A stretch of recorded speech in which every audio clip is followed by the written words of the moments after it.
Сайн байцгаана уу? Бодлын эзэн подкаст эхэлж байна. За өнөөдөр бит хоёр одоо хүн болгонд байдаг хүн болгон одоо маш сонирхолтой сэдвээр ярих гэдэг. Тэр нь болохоор ерөөсөө хүний хүслийн талаар ярих гэдэг. Тий. За тэгэхээр хүсэл юу юм яг хаанаас үүсдэг? Хүсэл гэж юу юм яг? За хүсэл гэж юу юм гэхээр одоо хүний одоо нэг одоо юу гэж тодорхойлох хүсэл гэж юу юм гэвэл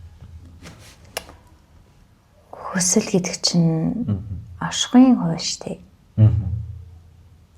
Одоо оргоо оснаас оршихуй үүсдэг гэж ярьдаг штэ тий. Гэтэл тэр оргууд чинь яаж тэр оршихыг үүсгээд байгаа юм? Тэр оргуугээс оршихыг бүтээж чаддаг цаанаас юм ахаад тийм амьд ухамсрууд байж штэ. Тий? Өөрөөр хэлэх юм бол бүх зүйл амьтай зүйлийн үр дүнд бүтээл болон тойрож байдаг байхгүй юу?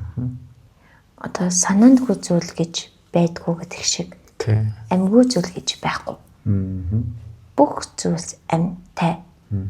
Амьтай гэдгийн зүгээр өөрсөнд нь байгаа эрчим энергээр нь мэдэрч болно.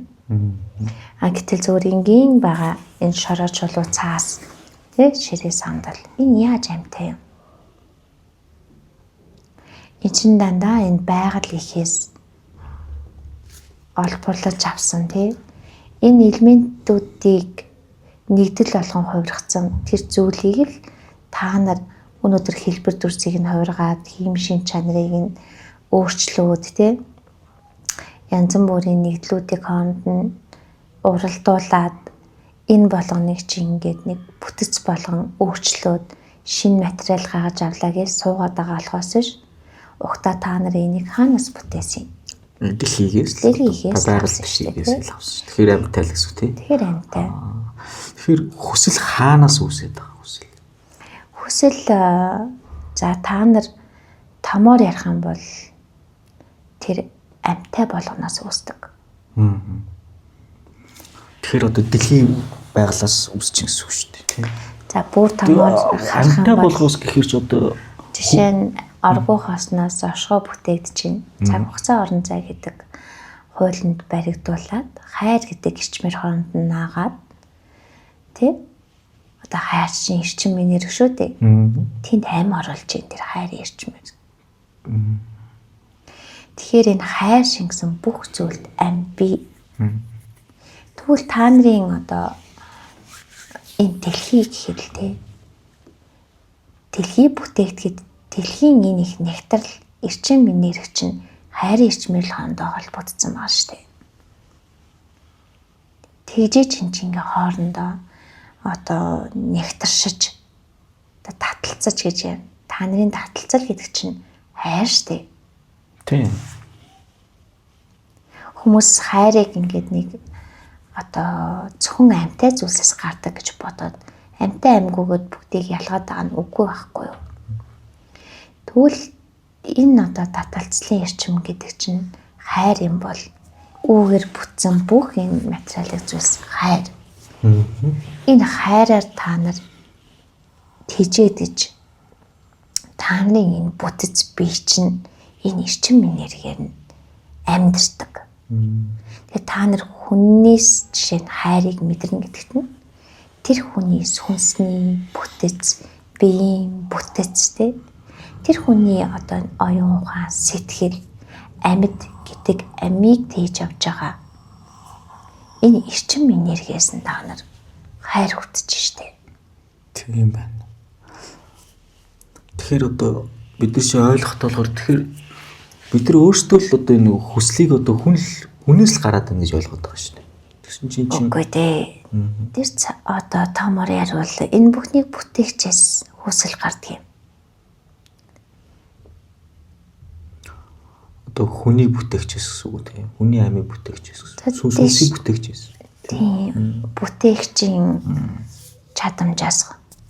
Энэ бүх одоо амин эрчмүүд, амин нэгтрлүүд энэ амьтай болгоныг оршоогч энэ амьд оршихуйнууд дэлхий гарагчин түүн дээр байгаа амьд биетүүд ургамал юу байдгийг бүгд нийлээд байгаль, амьд байгаль тийм үү? Тэлэл чи өөрөө амьтай. Тэр энэ амьтай бүхэн цаанаасаа хүсэлтэй байдаг. Тэгвэл жишээ нь та нарын дэлхий дээр амьдарч байгаа л энэ байгаль ихийн хүслийн дагуу оршдог. Байгаль ихийн хүслийг цаанаас нь од гаргисын хүсэл.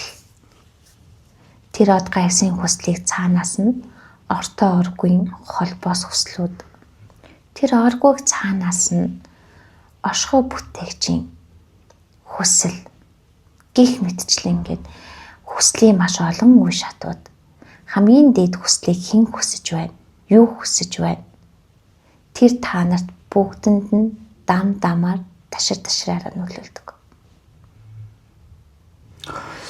Хүсэл гэдэг чинь одоо орчин үеийнхаар програм байхгүй юу? Тэгэхээр одоо хүмүүс анханасаа одоо энэ програмтайгаа төрж ийн гэсэн үг, хүсэлтэйгээ төрж ийн гэсэн үг. Хүмүүс хүсэлтэй төрөхгүй. Хүмүүс тэр програмыг биелүүлэгч нар энэ амьтай болгоно. Тэ? За жишээ нь хүн өөхлөө гэж бодоход тэр хүний махан бие илжиж ялзраад энэ хөрсөндөө шингэнэд. Тэний амийн эрчим хөрс шороолоо хуурчлаа.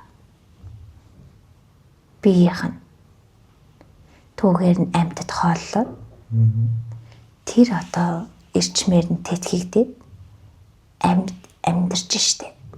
Буцаад амьдрал явуулчихлаа ш тий. Амнаас амь руу шилжилт хийж штэ. Тий. Түүний сүнс түүний оюун ухаан мэдрэмж болох сэтгэл хөдлөлийг нүүртүүд хийгээд бас амьд оршиж байна. Одоо сүнсэл ганцхан шилжилт хийгээд гэсэн махан бие хүртэл бас шилжилт хийж штэ. Бүх төвшөнд шилжилт хий. Энэ одоо оршихуйн бүх зүйл хоорондоо хувсан өөрчлөгдөж бие биендээ нөлөөлж идэг. Тийм аав систем баггүй. Чи та нарын биеийг харъя л да. Амьд хүний бие өөрийн ирэхгүй бүх бүтцээр эдисийн төвшөнд холбогдож энэ бие чинь бүтцлэн босож ирж шүү дээ. Гэтэл энэ бие чи хин хөвлөд байхад нь та нарын энэ эдисийн програмд бүтээж байгаа штэ. Өөрөөр хэлбэл хүсэл гэдэг бол тий хин хүсэж хинд нөлөөлөх гэдэг. Тэдэд нөлөөлж байгаа програм баггүй. За тэгвэл одоо амьтаа болгон энэ програмын дагуу түүнийг дамжуулан энэ амьдрал гихчийг өрнүүлэх ёстой. Тэгвэл жишээ нь энэ байгаль их дэлхий дээр чинь байгаль ихийн хүсэл. Жишээ нь та нарт энэ амьд байгалыг өөрчлүүлэхэд нөлөөлөх нь. Тэгэхээр та нарын сүнс ямар хүсэлтэй байхаас үл хамааран байгаль их та нарыг өөртөө агуулж байгаа учраас энэ дэлхий дээр амьдруулж байгаа учраас түүний хүслийн дагуу өөрнө нөгөө нэг усыг нь уулж усыг нь даана гихчээр. Тийм байна.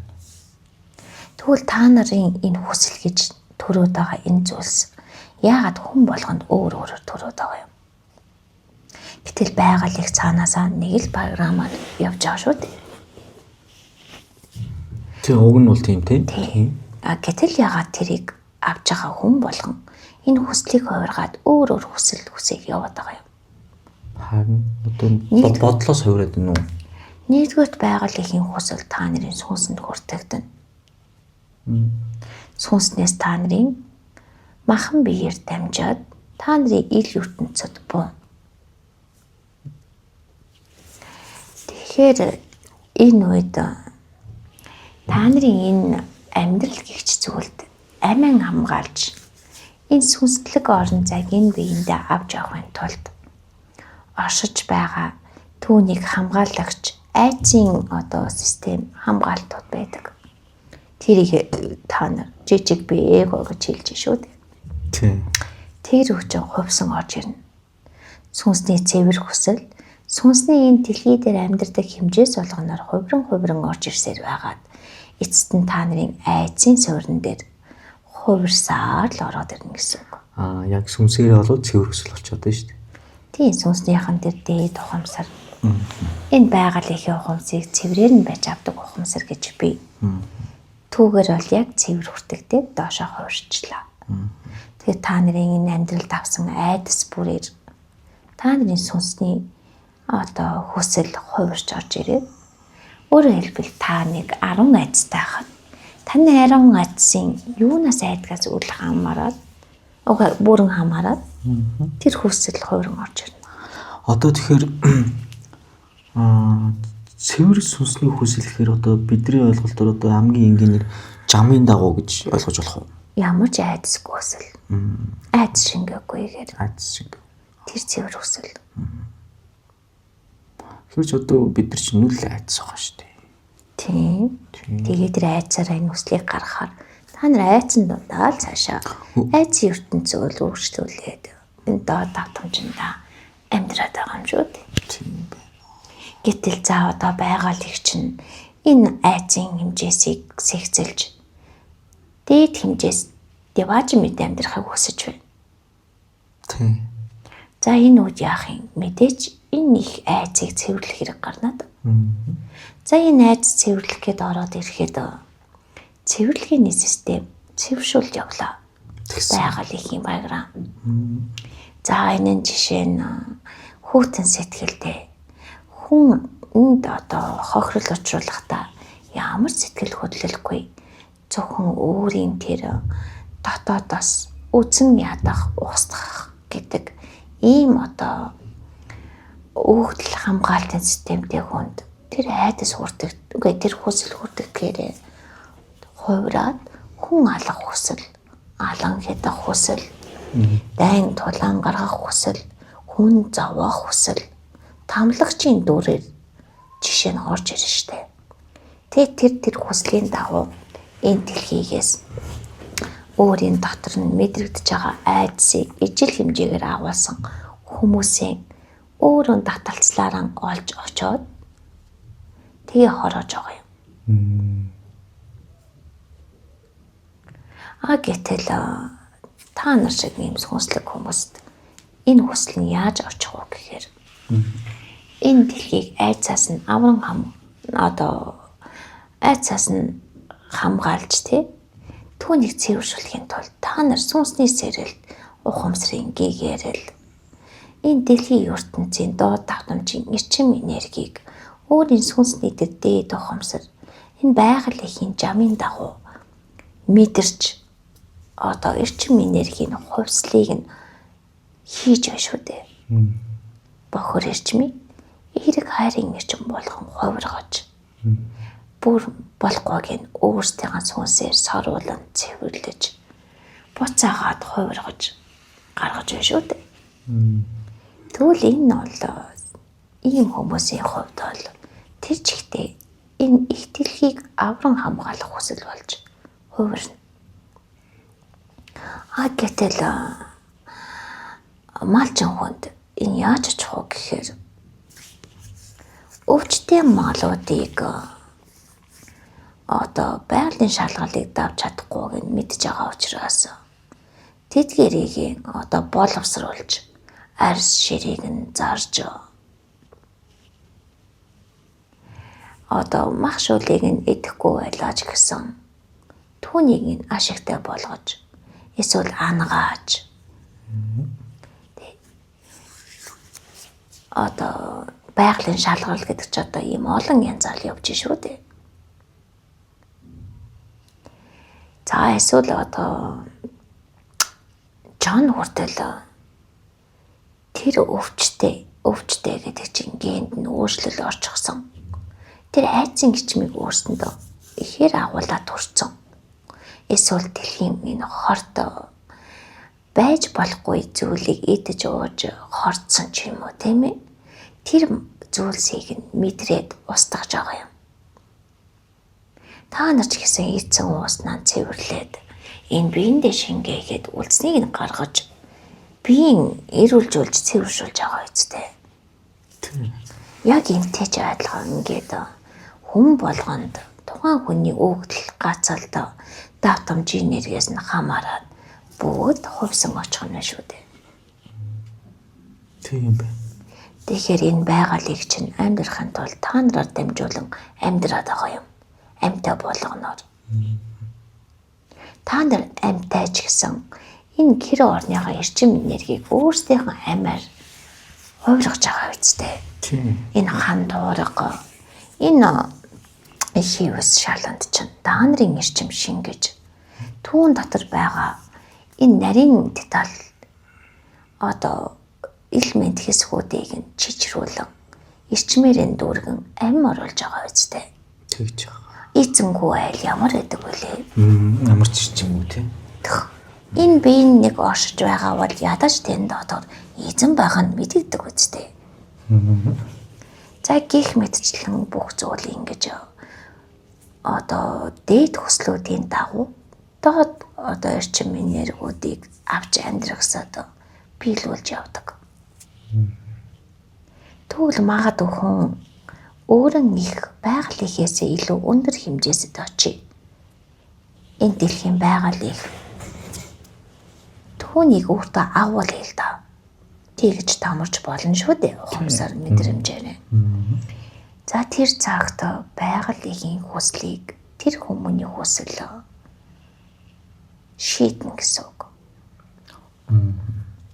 Та нарын дэлхий дээр амьдрангаа дэлхийн хэмжээсээс гарч энэ оршихуйн хэмжээс өдрөө заларч бүр аргууд нь ч хурж аргуун цаатахаас ч эрчим энерги мэдэрч түүнд очиж нөлөөлж чаддаг болвол оршихуйн эзэн болох нь шүү дээ. Та нарын хүслийн дагуу оршихуй өрнө. Тийм байна. Тэгэхээр тэр доотлын дэлхийн хэмжээсийн одоо хууль үйлчлэхгүй шүү дээ хүслийнх нь. Үйлчлэх юм болчдөг гэсэн үг.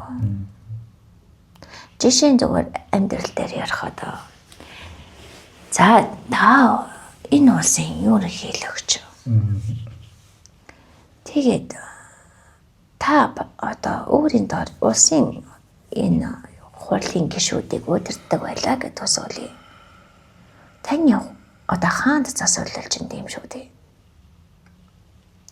Хаан одоо өөрийн тэр албан тушаалнуудтайгаа шийдвэр гаргахад тэр улс даяар хэрэгждэг тийм үү? Тийм. Хааны хүсэл улсын хүсэл байна үстэй. Тийм байна. Яг энэ шиг.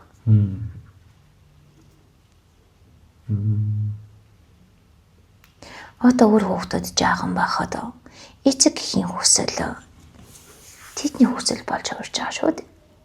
Тийм тэгж байгаа тий. Ихэндээ.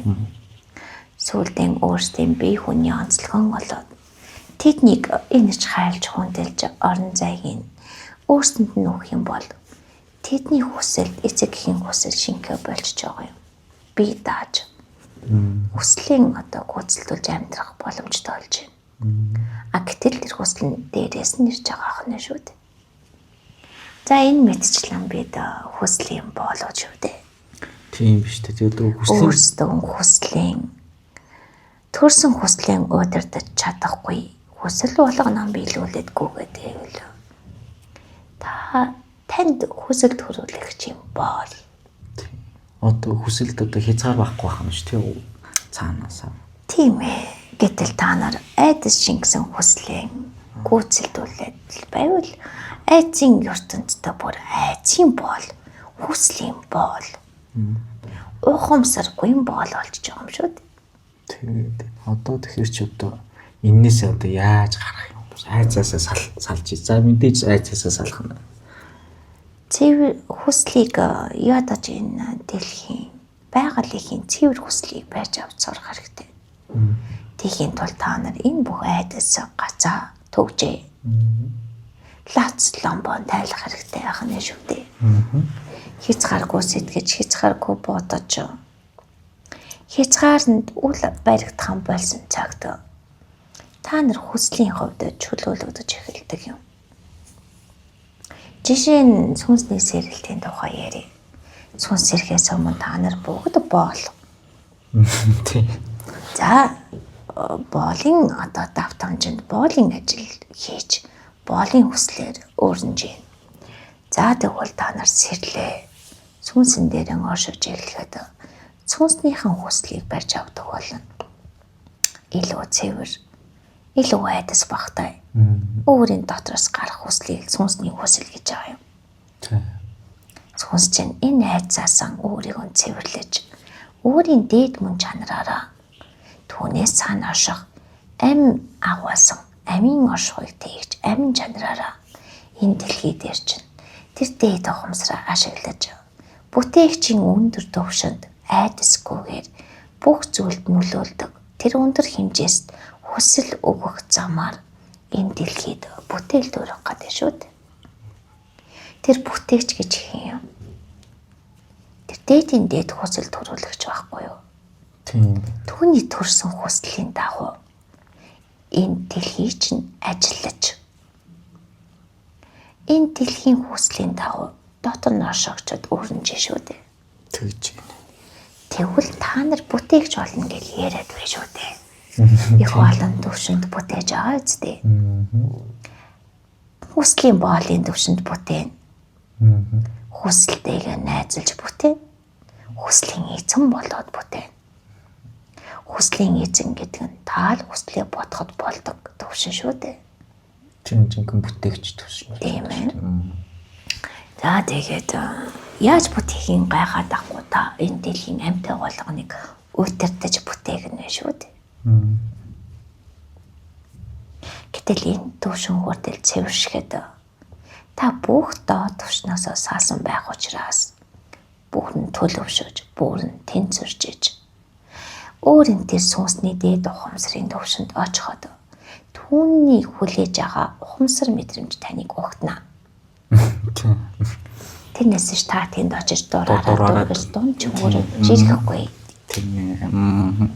Тэгэхээр бас цаатлахаа хүслийг доошоо биелүүлэх болж байгаа шүү дээ. Тэгээд илүү цаатлын хүслийг барьж доош нь биелүүлэх. Тийм. Гих мэдчлэн хэмжээ заахаж өөрийг хайж явсаар өөрийг олоод тэр өөрийн бүтэн төлөвөөрөө бүтэн цаашаад том томор хэмжээс тэ энэ бүтийг агуулсан үндсэн том төлөвөөр аялна гэсэн үг. За энэ та нэг юм уу эс байснаа. Эд болж хувраад эд нэрхтэн болоод эргэтэн тогтолцоо болоод энэ биеийн систем болоод түүнийг удирдахч оюун ухаан түүнээс гарах зүрх сэтгэл нь болоод бүр цаашаал болоо энэ биеийн цаана хэн намайг удирдаад байна түүн рүүгээ шилжээд гих мэдчлэн л явдаг юм да. За тэгэхээр хүсэл гэдэг чинь ийм л уцал. Тийм байна те ерөөсөө. Тэгэл бид өөрсдөө хүсэж гэж андуурч шүү дээ. Тэгэл нөгөө хүсэл чинь та нарын энэ амьдралыг өрнүүлэгч хүчин. Учраас тийм байна. Түүндээ автаад л явж идэг байх нэ. Би хүслээр амьдрмаар байна гэж явж шүү дээ. Та ямар үд хүслээр амьдрах юм мэднэ үү? Харин ямар үд амьдрах гэдэг. Та өөрийн хүслийг өөрийн ухамсараар бодсон үед л хүслийн эргчүүлээтэй. Тэгнэ шүү дээ тий. Босод та босдын хүслийг биелүүлж байгаа юм шүү дээ. Жишээ нь энэ улс орны дээд хүсэл хинээс төрсөн юм. Түүний хүслийн дагуу та нар энэ улс орныг өөрнүүлж штэ. Тэгж штэ тий. Тэгэл хуулинд нь баригдаж хүсэлтэд навтаал тоглоомынх нь нэг эрг шуурга нь болцсон л явж шүү дээ. За. За тэгвэл өнөөдрийнхөө сэдвийг энэ үрээд дуусгах уу? Үгүй юм. За. Хайлын хоргооч манад яриулаад ам хаадаг. Би ярмаар байна. За яраа. Тэгэхээр өнөөдөр бид байгалыг цаанаасаа биднийг цэвэршүүлэх гэж байгаа учраас цэвэрхэн болох тал дээрээ төвлөрмөр байна. Яавал айдасгүй. Яавал цэвэр ухамсарлыг очих юм. Тэгтээ тэргүүл одоо байгалийн хүслийг биелүүлж байгаа хүмүүс шүү дээ тий. Тийм, жамын дагуу л явж шүү дээ. Энэ байгальтай чинь яагаад энэ олон сүхрэл яваад байгаа юм? Цэвэршүүлэлч шүү дээ. Яагаад энэ олон хүмүүс сэрээд байгаа юм? юуг цэвэршүүлэх гэдэг байгаа юм. Энэ хүмүүсийн ухамсаргүй байдлыг ухамсар төвшин мөрдлөн оюун ухаан сэтгэл хөдлөлийн энэ доод давтамжийн эрчим энергийг хувиргаж цэвэршүүлэх гэдэг. Тэгэхээр чи одоо энэ чинь хүмүүс асуу шүү дээ. Тэгвэл байгалах яагаад анханасаа бидрийг ийм болгож одоо ийм хүслээр одоо яач айцтай байгалах хүсэж байна. Тэг яагаад тэгэд анханасаа айцтай төрүүлчихэд одоо яагаад тэрийг цэвэрлэх гэдэг энэ хүсэл нь яагаад ингээ өөр болоод. Та нар томоор харах юм бол энэ байгалах гэдэг энэ дэлхий дээр чинь илээ дэлхий бүтээх агуу ухамсар ирж бүтээсэн. Тэгээд тэр энэ дэлхий дээр амьд гэдэг амьдралыг бий болгохын тулд амьтаа болгоны үйл явц системийг боловсруулж байгаа. Одоо программа цацсан хэрэг. Түүний дагуу амьтаа болгон энд өсөж өөрчилж өнөө нэг эстээсээ олон лугаан хувирч гих замаар энд амьдралын үйл явц өөрнөл явж штэ. За гих мэтчлэн явсаар байгаа дээд ухамсартай хүмүүсүүд төрж өсөж амьдарч дээд иргэншлүүд байсан бидтэй энэ дэлхий дээр. Тийм байсан. Гэхдээ тийм сайхан дээд иргэншил одоо тийг хайцсан. Харин хайцсан одоо байгаль дэлхийн хүслийн дагуу байхгүй. Өөрөөр хэлбэл дээд иргэншлүүд чи энэ дэлхий дээр амьдрахын тулд уураг тарих нь илүүтэй хөгжих хэрэг гараад сүнсний чадамжаараа сүнсний өгдлөөр амьдраад байхаар тарих нь хөгжихгүй байсан хэрэг байхгүй юу? Тийм байна тий. Тэгээд тэдний сүнслэг чадамжуудыг нь баг багаар хааж тэдний өөрөө амьдралаа авч авдаг зүүн совингийг хаасаар байгаад агуу ухамсараас нь тасалцаар хагаад гэсэн үг шүү дээ сүнснийх нь. Тэгээд энэ дэлхий дээр та яг тарихаар амьдардаг түүнийг цаанаас нь хүслийн дагуу хийлээ. Илүү сонирхолтой болох гэдэг шүү дээ. Тэгэхгүй хэлбэл яг тэр дээд ухамсараараа энэ амьдрахаа чинь яг л адилхан удиртай юм тэмдээ нэг тийм ялгаагүй болчих гээд шүү дээ. Энэ дэлхий дээр чинь сүнснүүд ирж сүнс шиг амьдрахаас цаалгасан хэрэг. Тийм байна. Тэд энэ махан биед маш их хүчтэй уураг тарих бүтээхийг хүссэн юм. Тэгээд програмын дагуу л ажиллаж байгаа шүү дээ. Энэ дэлхийг чинь хэн бүтээж хэн удирдах байгаа юм. Хэн энэ байгалийнхыг чинь одоо командыг өгöd байгаа юм. Түүний дагуу л оршиж байна шүү дээ. За тэгээ одоо тархитаа болгочлоо. Одоо тэгвэл одоо болгож хөгжүүлээ. Энэ тархи нь энэ байгаль ихтэй бүр зогцсон тийм үү? Тэр сүнсний цаад өгдөл байсан байгаагүй. Энэ одоо дөнгөж төрсөн матгансан сүнсний ухамсар энэ дэлхийн зөвхөн туулсан тууллынхын дагуу амьд тааж оршиж хөгжиж дэвшиж чаддаг боллоо шүү дээ. Энэ хөгжлийг авчирлаа. Тэглээ. Хувьсаж байна. Одоо яах юм? Одоо болсон. Одоо болсон. Хөгжиж болд юм байна гэсэлчлээ. Ийшээ ороод амьдрах хугацаанд энэ уураг тархийг нь бүрэн ашиглаж удирддаг. Тийм ирэн үе эхлэх гэдэг. Тийм байна. Урд нь нэг бол сүнс нь хаалттай, тархи нь хөгжөөтэй. Эсвэл тархи нь хөгжил муутай, сүнснийх нь зүүн чадамжаар амьдраад байсан хэрэг байна шүү дээ. Одоо тэгвэл энэ хөгжилтэй уураг тархин дээр хамтарч хамт. Уурган тархин ажиллана, сүнсэн ажиллана. Тийм. Одоо энэ хоёрыг нийлүүлж амьдрах гэдэг шүү дээ. Тэг гэдэг байна. Тэгж яагаад дахиад ирэн солигдоход юу болохыг хэн ч мэдэхгүй. Тийм тэрийг өстой. Магадгүй дахиад сүнснүүд хаагдаж энэ хөгжсөн сүнсний ухамсар ороод ирсэн энэ уураг тархиар бас амьдрах. Дахиад цаашаа дангаараа амьдрах үеч ирэх юм билүү? Тийм шүү дээ. За энэ мэтчлэн нэг юм зөв тогтоол бүр дээрээсээ буусаар аваад өнөөдөр та нарт нөлөөлж шүү дээ. Тийм. Тэгэхээр одоо хүмүүс маань одоо тэртээ тэргүй ингээд эрен ингэж шилждэг юм байна. Одоо дөрмийн дагуу одоо хүслийн дагуу тийм.